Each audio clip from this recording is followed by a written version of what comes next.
ആലുവയിൽ പെരിയാറ്റിൽ കണ്ടെത്തിയ യുവതിയെ ശ്വാസം മുട്ടിച്ചാണ് കൊലപ്പെടുത്തിയതെന്ന് പോസ്റ്റ്മോർട്ടം റിപ്പോർട്ട്. വായിൽ തുണി തിരുകിയിരുന്നു. എന്നാൽ ബലപ്രയോഗത്തിന്റെ സൂചനകളില്ല. ശരീരത്തിൽ മറ്റ് പരിക്കുകളില്ലെന്നും റിപ്പോർട്ടിലുണ്ട്. വിവരങ്ങളുമായി കെ.വി. സന്തോഷ് കുമാർ ചേരുന്നു. സന്തോഷ്, ഇവർ എവിടുത്തുകാരിയാണ് എന്ന സംബന്ധിച്ചുള്ള എന്തെങ്കിലും സൂചനകൾ ലഭിക്കുന്നുണ്ടോ അന്വേഷണ സംഘത്തിന്? എന്താണ് ഇപ്പോൾ പോസ്റ്റ്മോർട്ടത്തിൽ നിന്ന് വ്യക്തമാവുന്ന കാര്യങ്ങൾ?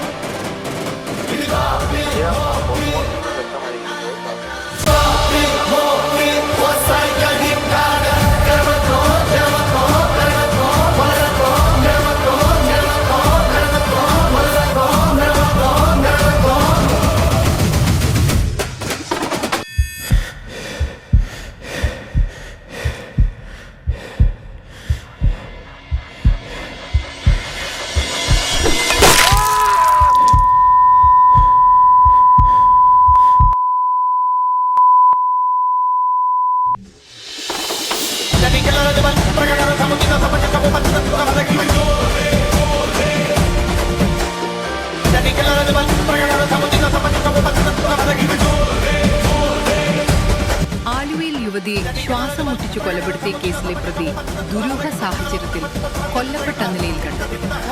റിപ്പോർട്ടുമായി പ്രവീൺ ചേരുന്നു.